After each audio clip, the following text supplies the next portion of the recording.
Hi, how's it going? I'm Marlena. Thanks for wandering by. Welcome to my month gone by video where I go over all the things that I got up to this month, and we are in the month of March 2023. So this is my journal for those of you that are interested. I love these green room journals that because I like to have the spiral notebook so that I can flip back to write on, and these and everything else I'll put in the description box below. This is my favorite pen of the moment. It's a Uniball Jetstream, and it is just a wonderful everyday pen. I use it for journaling, everything. Okay, so let's get into my journal and I'll show you what I got up to. So my journal setup starts with the cards of the month, which come from a year ahead reading that I did at the beginning of this year.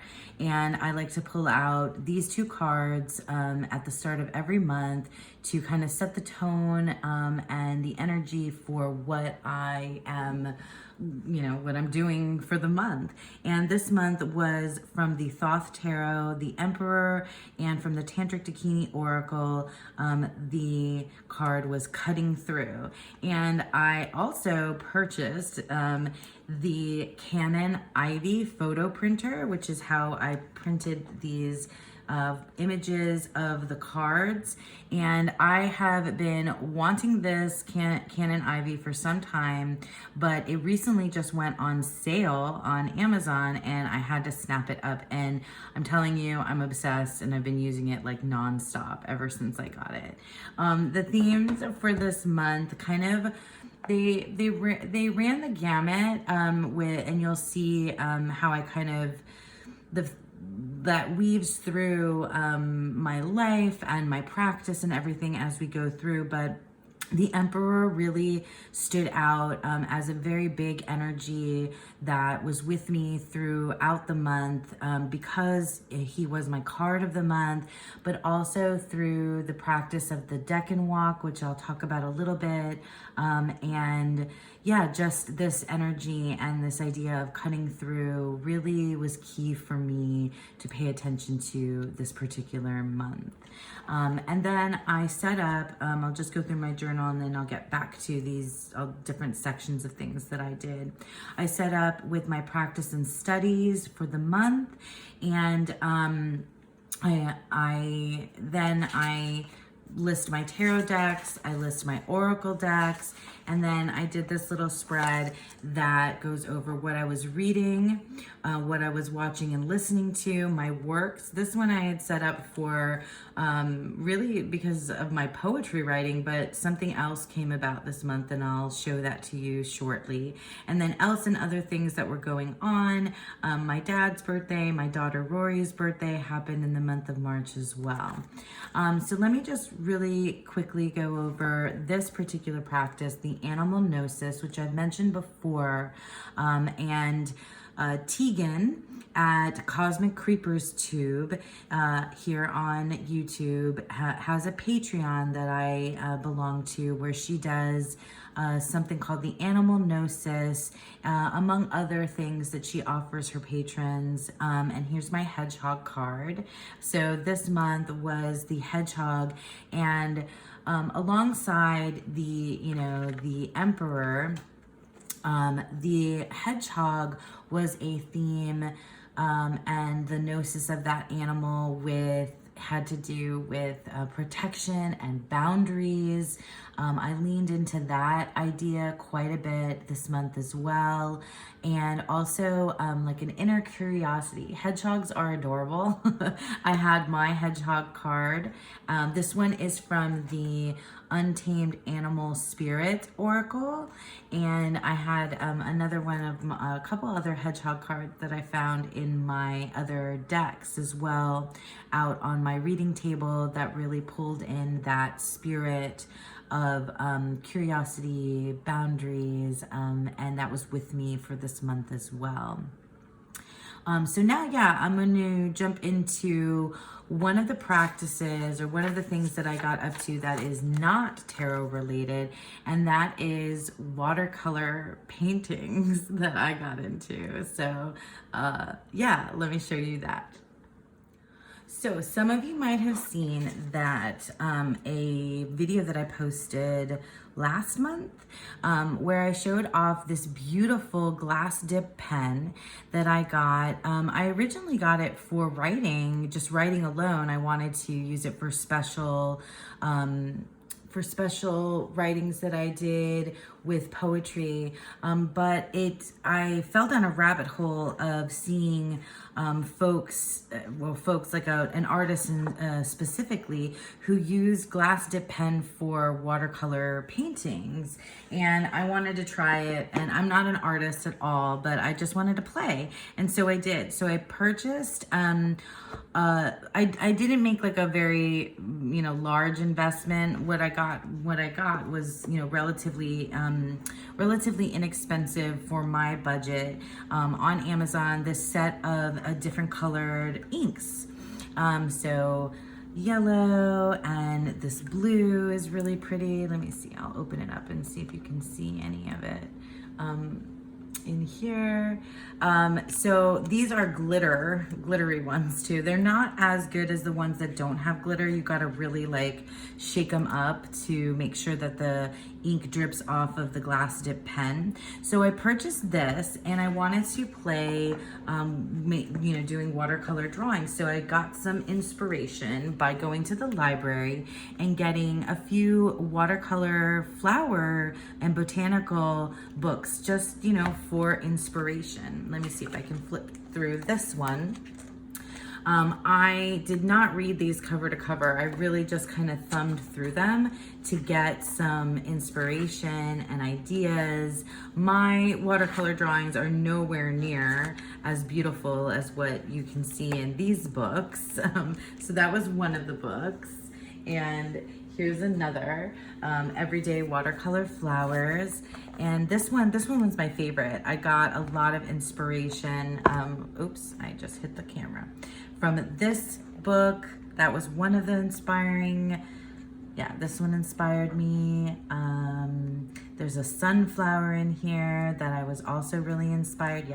I was also really inspired by the sunflower.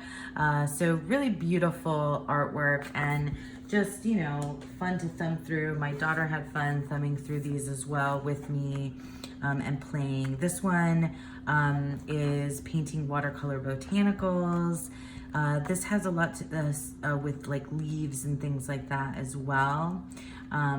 I read through some of it.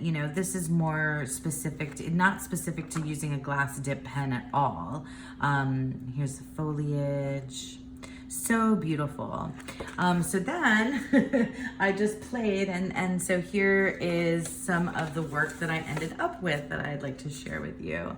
So obviously I am not an artist. It's just me like having fun. Here's another one of the watercolors that I did. I do not have the right paper. I know I don't have, I need to get watercolor specific paper. And here's my sunflower and my rose, which is my favorite. I drew this and then I did painting as well. Oh, because I used these. So I also got these Tombow water brush pens, and so they have different, oh my goodness, they have different brush sizes, and you put the water in. I've never done anything like this before. So this was just like me playing around. And so I drew line drawing with the glass dip pen, and then I went back through and painted here with these watercolor brushes. So that was a lot of fun. Like I said, I didn't make a huge investment in it, but I think this is something I'm going to continue to try to play with as I, try out different fun, cozy activities. Very stress relieving for sure. So another practice that I got up to, another few practices that I got to using this specific 2023 Lunar and Seasonal Diary for the Northern Hemisphere by Stacey DeMarco.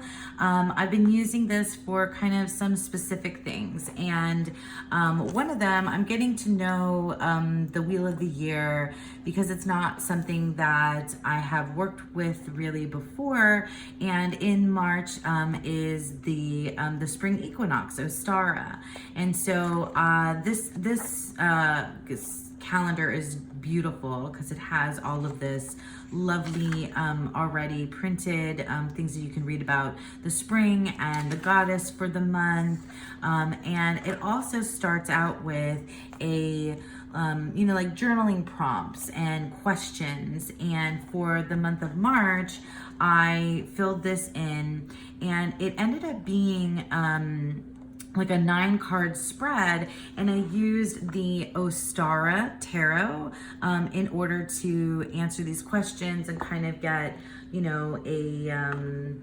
in tune with this particular energy of this month.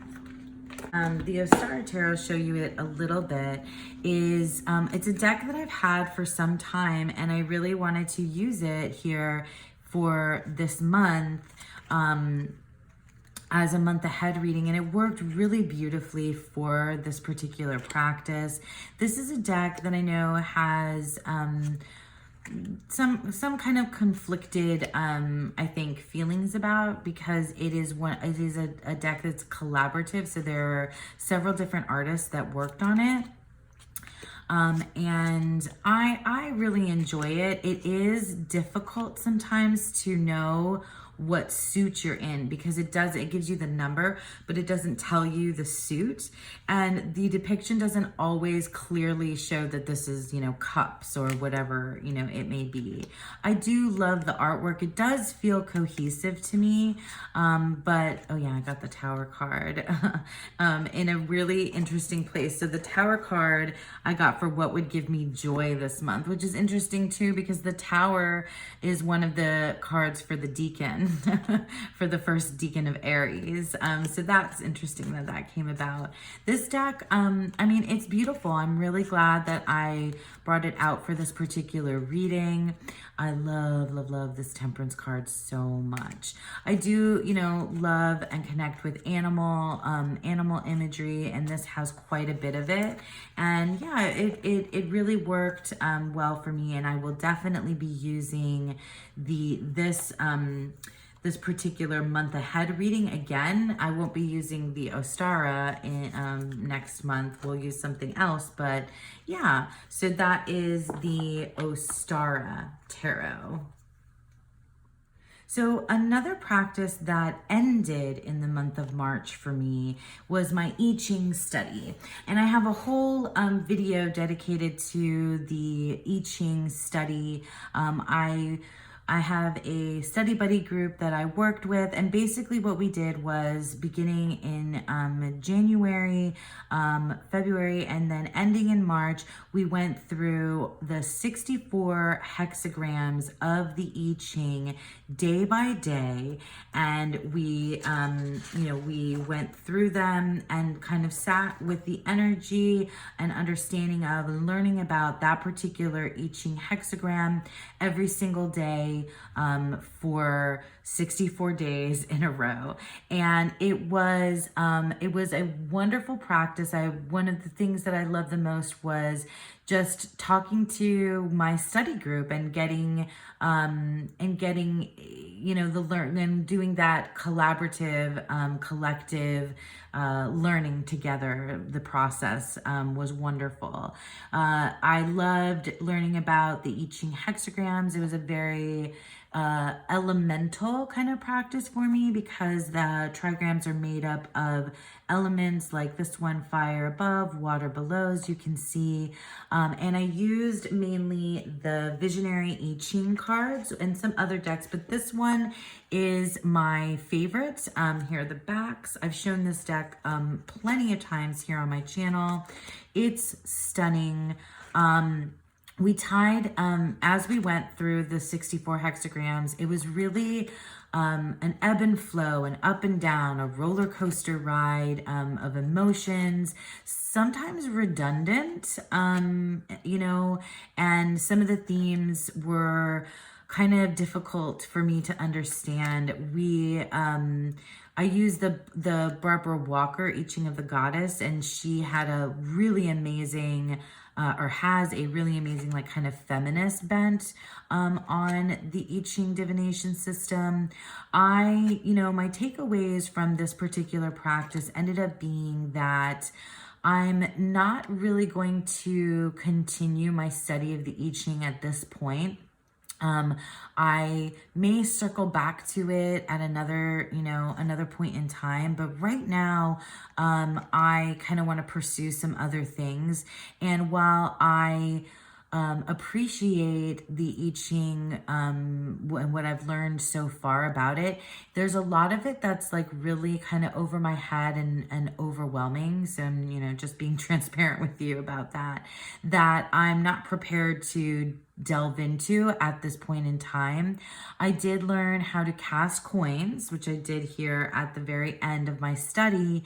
And I will cast coins again. I think if I am going to cast coins for as a practice, it's going to be more for something really specific, you know, something that I need, like actionable items, next steps.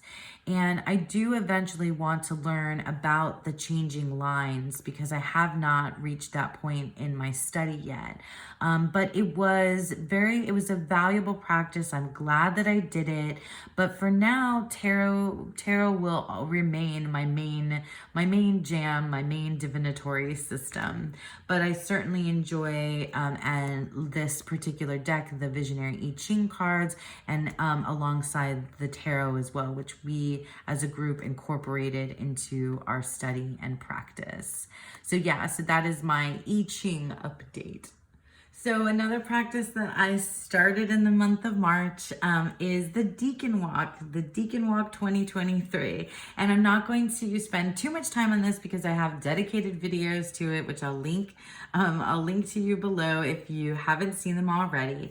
I just wanted to share with you what I did here in my planner, my calendar. I created, and I used these two decks, the Zodiac Tarot and the Crimson Asteria Tarot, but we'll get back to that. I used my calendar to mark the days of the Deacons, which started on March 21st, so it was Aries 1, and I created a spread that I shared with you, and then I did my spread and I put it here in my calendar. I didn't write like for every single day. I just sort of used these 2 pages to show my spread. And my Canon Ivy, I took a picture of my spread, and it was really amazing and illuminating. But yeah, the Zodiac Tarot I showed recently. This deck is awesome. Here are the backs. I edged mine in black. I love this deck. I love this deck for the Deacon Walk. I love it as it's going to be I can tell already because I've been using it, a powerhouse type of a everyday all around type of deck. It is awesome for the Deacon Walk because it has the astrological correspondences to the minor cards, as well as the planetary, elemental, or zodiacal symbol glyphs for the major cards, and it has for the court cards the elemental associations for the courts. I love the imagery here. It's Waite Smith, so for me it's like a super easy reader. But I love this background, the celestial energy of it, the nightscapes, the artwork. This deck is a surprise to me that I loved it so much, like out the gate. Just really, really enjoy working with the Zodiac Tarot. And then I pulled in for the Aries spread, the Crimson Asteria Tarot, because it is fire. It is such fire energy for the Aries sign, which is a fire sign. Here are the backs. It comes edged in red. I got this in a trade with a beautiful friend of mine. Oops, I got you upside down. This deck is so stunning, and I can tell, like, different from the Zodiac Tarot, that this is a deck that's like a special occasion deck, because this red and this fire and what it brings out in me when I'm reading with it, I think is something that is particular for specific readings, and that's why I think it worked beautifully for the Aries 1 spread that I did. I think it's special and it's bizarre. It feels very mythological with these different types of creatures throughout, and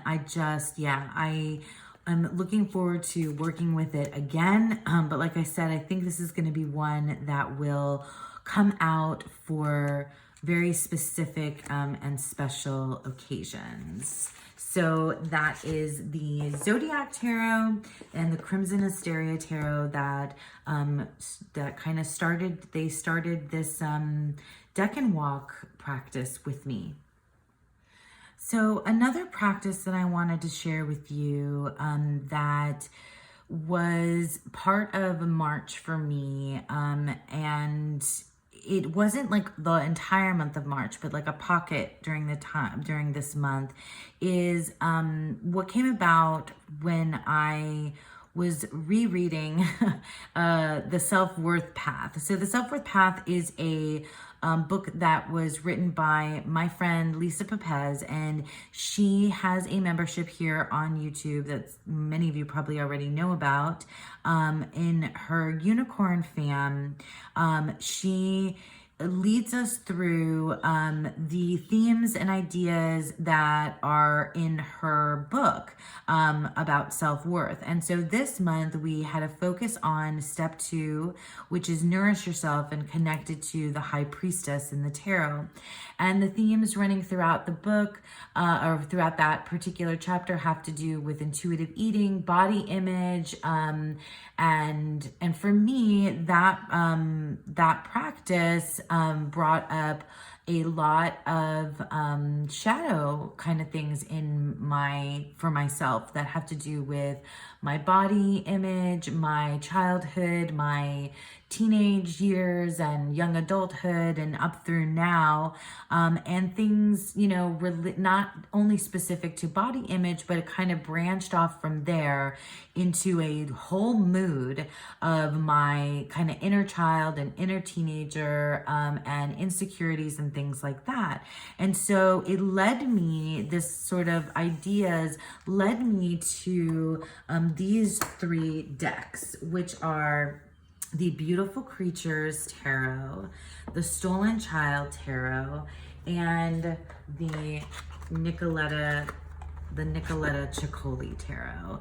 And yeah, I'm going to talk about each of them separately. I didn't use them side by side. I used them separately. But let's first talk about the Beautiful Creatures Tarot. This is a deck that... Here are the backs. It's gorgeous.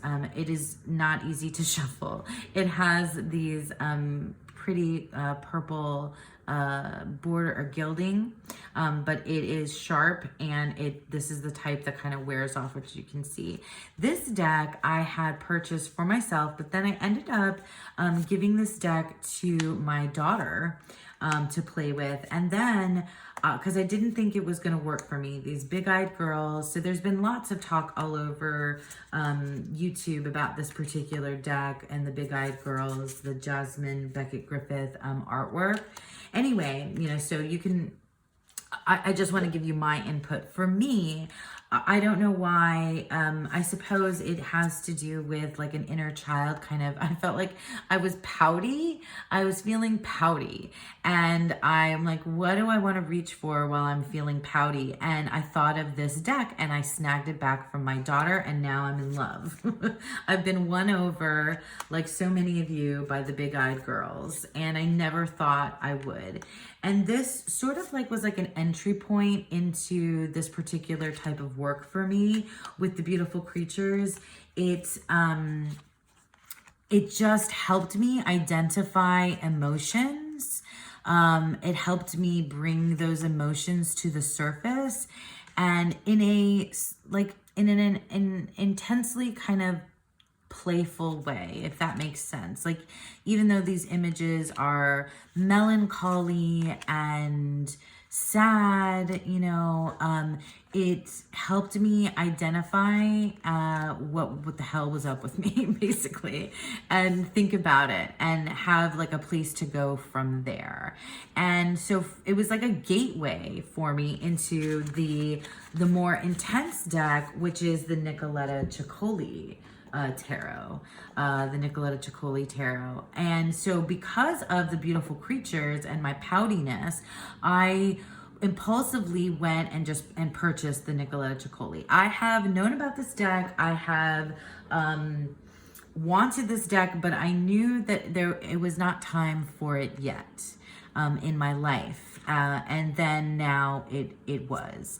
And then synchronistically, I happened to see a video by Brania K, who I'll link to the video down below, where she was doing shadow work and describing her process, which is a very beautiful organic process, how she does it. And I loved it. I loved what she was talking about, and she used this deck, and it inspired me to do some heavy work here with this deck as well. And so going from the melancholy but yet somewhat playful, beautiful creatures, identifying the emotion, and then here is the place where I was able to investigate more deeply what was going on with me, investigate things from and brought to the surface. This deck is haunting. It's incredibly haunting. It's very intense. It can be, you know, frightening at times, and very it's not an easy deck, but it starts you from the Waite Smith base, but then it goes so much further, so much deeper, and it's an important thing for me to have done. That's what I can say. I needed this, and it helped me. And for those of you that have been on the fence about this deck, I can totally understand why. If you've experienced, you know, any trauma, I can understand why you might feel that way. But for me, when I finally was able to, I felt like I was able to, you know, to work with it, I did. And having the Unicorn Fam as a support, because through that practice in the SelfWorth Path with Lisa, we have a live chat where we get to discuss, you know, that chapter, and it's just really nice to have, you know, people, my peers to talk to about all this kind of stuff, and not feel alone. So that was really beautiful, a beautiful experience. And in working with a deck like this that can be quite intense. And then, so if this is, you know, if the beautiful creatures was the place where I started to investigate and discover emotions, and the Nicoletta Ciccoli tarot was where I was able to really dive deep and investigate some of those darker places. Coming out of that, I chose, you know, and not all in one day, not all in one sitting. Coming out of that, I chose to use and work with the Stolen Child Tarot. So this is over the course of, you know, like several days throughout the month.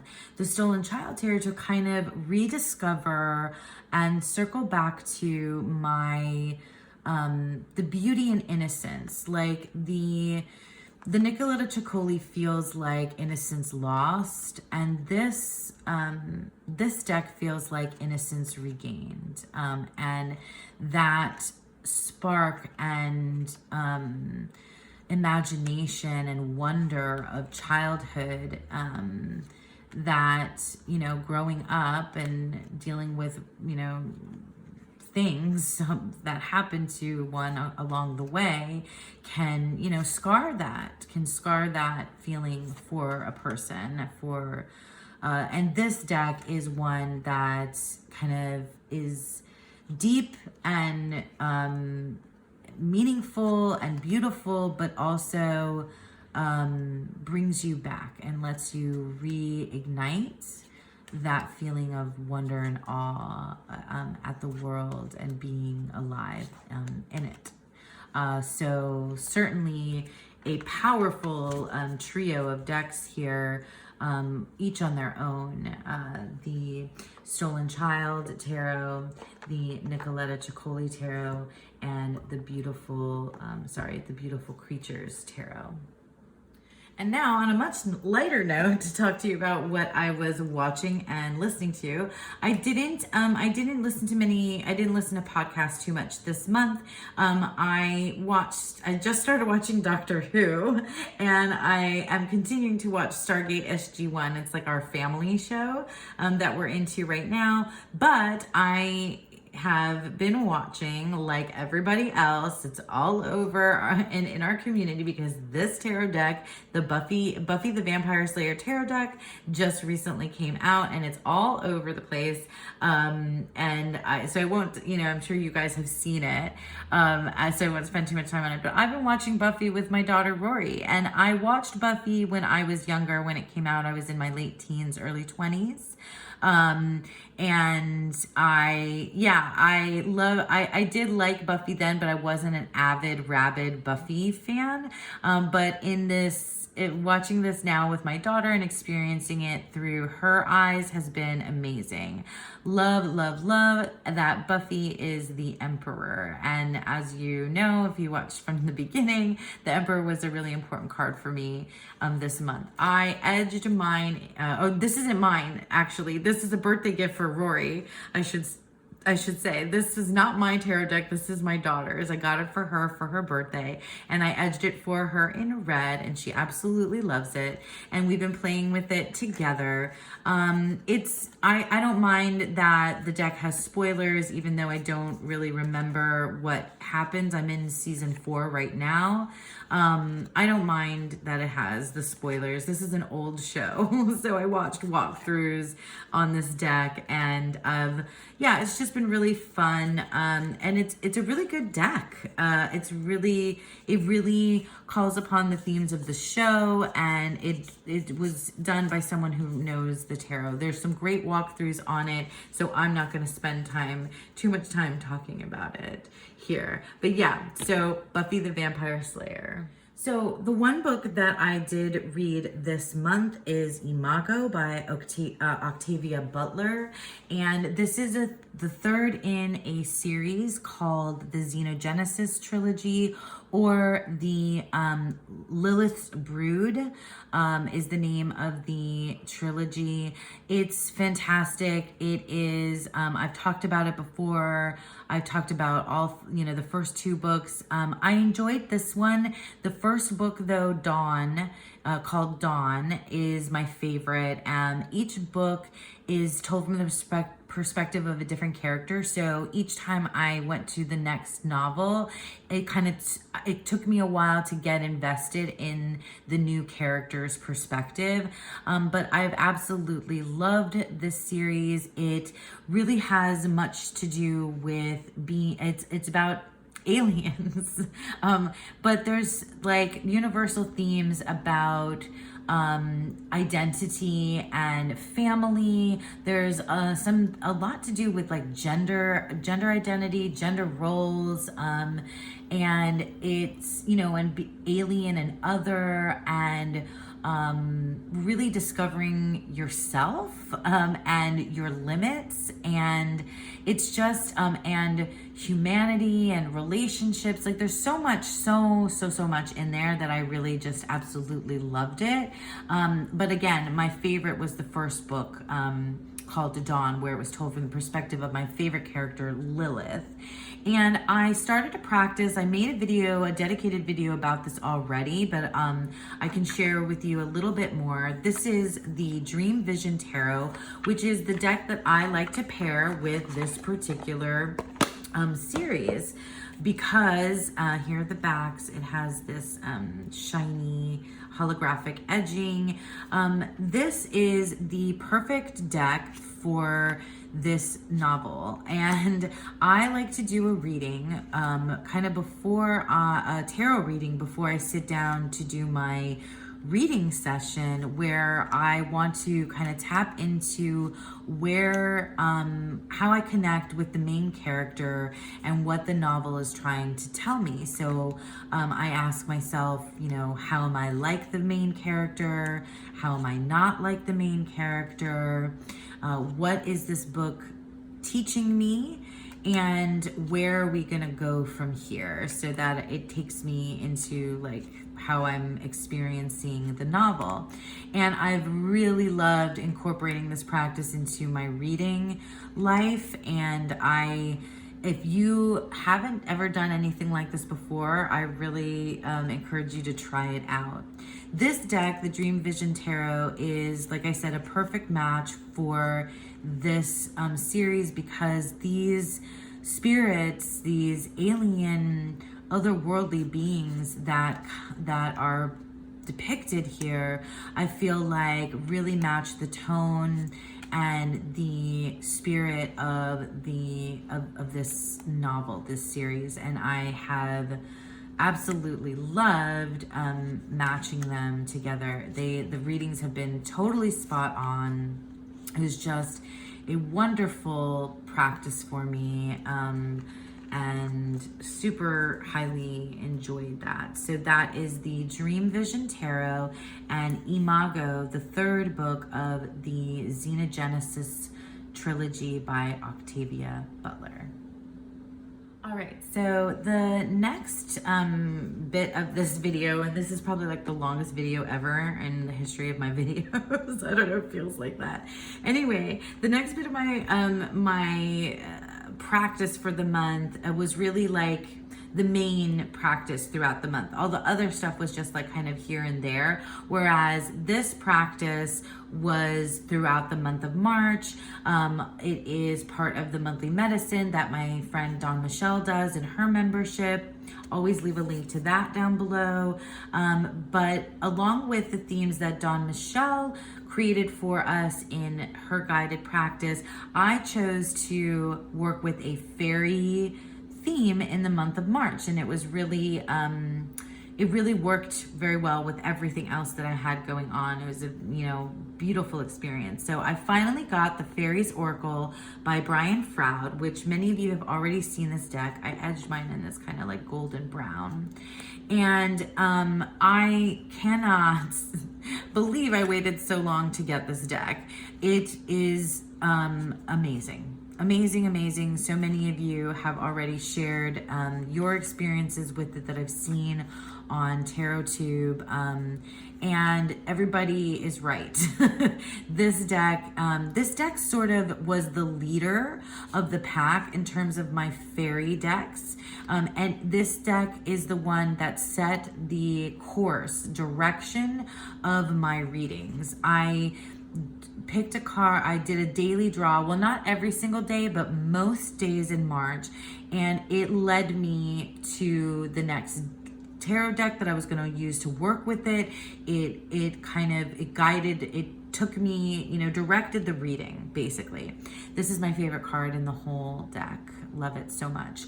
I read through all of the introductory material in the book, which this book is amazing, and I did the activities that really helped me bond with this deck.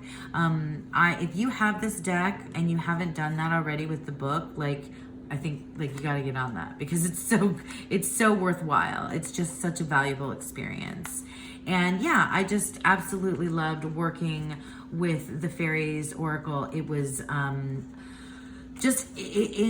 so many things. Like, it was intense and emotional and scary and funny, and just all the things that helped me connect to these fairy creatures in my practice this month. So yeah, The Fairies Oracle by Brian Fowler. So in keeping with my fairy theme and alongside my guided practice from Dawn Michelle's Monthly Medicine, I chose these two decks, and they paired very beautifully together, the Rackham Tarot and the Poesis Oracle.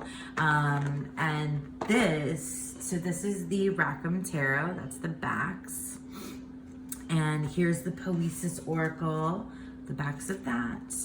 And these two decks together just worked beautifully. They, the color scheme really, you know, aesthetically works, but this deck is the fairy deck, or the Rackham Tarot for me is a fairy deck. It's like a dark fairy, shadow fairies. And I used it with one of the themes that was more in that kind of darker way, which it was, we had a theme of fire throughout the month of March, and this week was about what smothers your fire. And so this was absolutely the perfect combo of decks to use in that particular practice. They just work so amazingly well together. The story, so this was one of the cards that I got, the story that emerges from this Rackham Tarot, because these are illustrations from Arthur Rackham. This is curated art of Arthur Rackham, who was a children's book illustrator. So the story of the meaning of the card emerges in a very beautiful way, and I really loved using this deck. Just absolutely loved it. So yeah, so that is the Rackham Tarot and the Poesis Oracle, which is like one of my go-to oracle decks. It's so versatile. So here's another pairing that kind of came together in my Fairy Fire month. This is the Celtic Spirit Oracle and the Tarot of the She. So these are the backs of the Tarot of the She, and I've edged mine in black.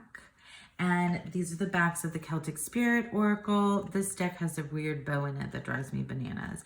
And it came edged in this green kind of matte. I think of the Celtic Spirit Oracle really as a fairy deck. It feels like a fairy deck to me. I didn't always pair these two together. I kind of mixed and matched across the month with all of these different fairy decks that I'm showing you. But this, for me, is a pair that probably works the best together. I love the poetry of the Tarot of the She. These decks sing. They don't talk. They sing. And I like to get into the guidebook for the Celtic Spirit Oracle. And I'd like to get into the guidebook for the Tarot of the She for the poems that appear in there. So yeah, beautiful, beautiful combo. I didn't work with these as extensively as some of the others. So yeah, just a little bit throughout the month was the Celtic Spirit Oracle and the Tarot of the She. So here's some more fairy decks that I worked with this month, and an animal deck. For me, like I was saying, I'm putting these next to each other, but they weren't. I didn't use them only next to each other. I really rotated through a lot of my decks, my fairy decks this month because, like I said, the fairies oracle kind of helped me pick what was going to come. So this is the Ellis deck, the Tarot Oracle, and the Fairy Tarot. And so I'm just going to put them next to each other so you can sort of see. This is the backs of the Fairy Tarot. And these are the backs of the Tarot Oracle. And here we have the backs of the Ellis deck. And this one is edged in this like really nice soft gold gilding that I enjoy. These are all like really good decks for their own, for their own reasons. The Tarot Oracle in the center especially is a deck that now everything's going to be backwards, is a deck that I really enjoy and is super versatile all around. Oh, for Pete's sake, let me turn you around and hopefully it'll stay. The Ellis deck is it feels more like cartoony as a fairy deck, and it's a real interesting deck, and so is this one, the Fairy Tarot, and they definitely were good decks, good solid readers. Probably of the group, I got some really cool readings with this one, the Fairy Tarot. It was just, this was, what can I say about these decks together? This was just really solid readings, like nothing like too super intense, nothing too super gentle either. It was just it just worked. They just worked when I needed them to work. They were workhorse decks. They really helped. They really answered the questions very clearly, and they worked very succinctly and very, very clearly for me. And I really think that they're solid readers in my collection. And we'll definitely be using them again, maybe not together, definitely have definitely on their own. I enjoyed them. So the Ellis Tarot, the Fairy Tarot, and the Tarot Oracle deck.